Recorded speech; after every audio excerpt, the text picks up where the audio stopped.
Hello friends, welcome to ஆரோக்கிய சமையல். இன்னைக்கு நம்ம வந்து ஒரு ஹெல்த்தியான பிரேக்ஃபாஸ்ட் ரெசிபி தான் பண்ண போறோம். வாங்க எப்படி செய்யலாம்னு பார்க்கலாம். ஸ்டவ் ஆன் பண்ணிட்டு ஒரு பேன் வச்சுக்கலாம். இதுல வந்து ஒரு 1.5 ஸ்பூன் அளவுக்கு ஆயில் சேர்த்துக்கலாம்.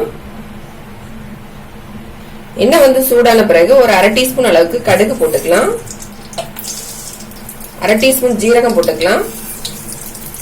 கடுகும் ஜீரகமும் நல்லா பொரிஞ்ச உடனே ஒரு பெரிய வெங்காயம் வந்து நல்லா சின்னதா கட் பண்ணி வச்சிருக்கேன், அதை நம்ம இதுல போட்டுக்கலாம்.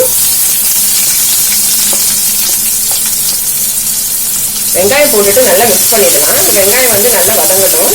வெங்காயம் வந்து வதங்கிடுச்சு. இதுல வந்து ஒரு பச்சை மிளகாய் வந்து பொடியா கட் பண்ணி வச்சிருக்கேன், அதையும் நம்ம இது கூட போட்டுக்கலாம். 1 கப் கேரட் வந்து பொடியா கட் பண்ணி வச்சிருக்கேன், அதையும் போட்டுக்கலாம். கொஞ்சமா கருவேப்பிலை பொடியா கட் பண்ணி வச்சிருக்கேன், அதையும் நம்ம இதுல போட்டுக்கலாம். எல்லாத்தையும் மிக்ஸ் பண்ணிக்கலாம். எல்லாத்தையும் வந்து நல்லா மிக்ஸ் பண்ண பிறகு ஒரு உருளைக்கிழங்கு வந்து துருவி வச்சிருந்தேன், அதையும் நம்ம இது கூட போட்டுக்கலாம். எல்லாத்தையும் நல்லா மிக்ஸ் பண்ணிடலாம்.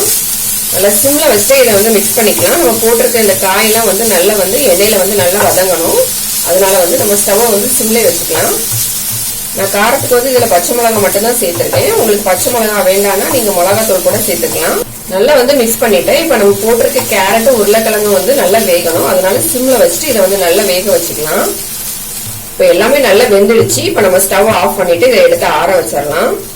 மிக்சிங் பவுல் ஒன்று எடுத்துக்கலாம். இதுல வந்து நான் 2 கப் அளவுக்கு கோதுமை மாவு எடுத்து வச்சிருக்கேன். இதை வந்து இதுல போட்டுக்கலாம். தேவையான அளவு உப்பு சேர்த்துக்கலாம். கொஞ்சமா மல்லி இலை எடுத்து வச்சிருக்கேன், இதை நம்ம இதுல போட்டுக்கலாம். அப்புறமா நம்ம வதக்கி வச்சிருந்த இந்த காய் எல்லாத்தையுமே வந்து இந்த மாவு கூட போட்டுடலாம். இப்ப எல்லாத்தையும் போட்டுட்டு நல்லா மிக்ஸ் பண்ணிக்கலாம். நம்ம இதை வந்து தோசை மாவு மாதிரி தான் ரெடி பண்ண போறோம். நல்லா மிக்ஸ் பண்ணிட்டு கொஞ்சம் கொஞ்சமா தண்ணி சேர்த்து நம்ம தோசை மாவு மாதிரி மிக்ஸ் பண்ணிக்கலாம். நான் எல்லாத்தையும் இப்ப மிக்ஸ் பண்ணிட்டேன். இப்ப நம்ம தண்ணி சேர்த்துக்கலாம். எந்த அளவுக்கு தண்ணி வேணுமோ அந்த அளவுக்கு சேர்த்துட்டு நல்லா மிக்ஸ் பண்ணிக்கலாம். இதை நான் வந்து தண்ணி சேர்த்து இந்த மாதிரி தோசை மாவு மாதிரி மிக்ஸ் பண்ணி எடுத்துக்கிட்டேன். மாவு பாத்தீங்கன்னா நமக்கு வந்து ரெடி ஆயிடுச்சு.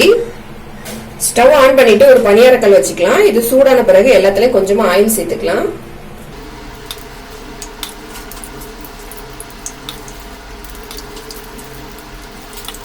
ஆயில் சேர்த்துட்டு நம்ம ரெடி பண்ணி வச்சிருந்த மிக்ஸை வந்து கொஞ்சம் கொஞ்சமா எடுத்து இதுல ஊத்திக்கலாம்.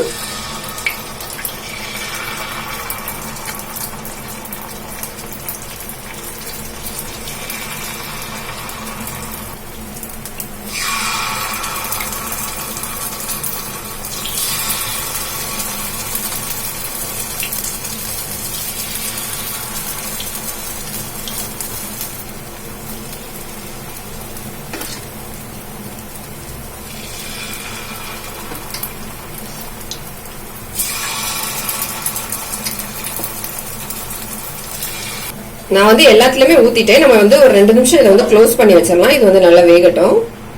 இப்ப நம்ம வந்து ஓபன் பண்ணிடலாம். ஒரு பக்கம் வந்து நல்லா வெந்துடுச்சான்னு பார்க்கலாம். ஒரு சைடு வந்து வெந்துடுச்சு. நம்ம இன்னொரு பக்கம் வந்து இதை திருப்பி வச்சிடலாம்.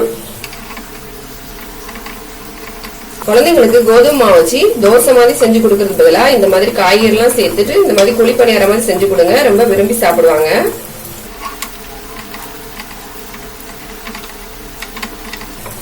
ஸ்டவ் வந்து மீடியமான ஃப்ளேம்ல வச்சுட்டே வேக வச்சுக்கலாம். அப்பதான் வந்து நல்ல உள்ள எல்லாம் வெந்து வரும்.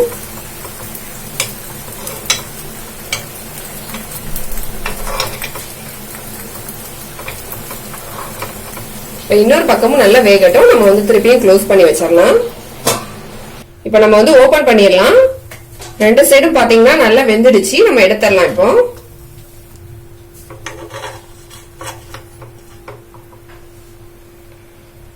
பாருங்க, நம்மளோட பிரேக்ஃபாஸ்ட் வந்து ரெடி ஆயிடுச்சு. பாக்குறதுக்கே எவ்வளவு அழகா இருக்கு பாருங்க. நம்ம எடுத்துடலாம் எல்லாத்தையும். இப்போ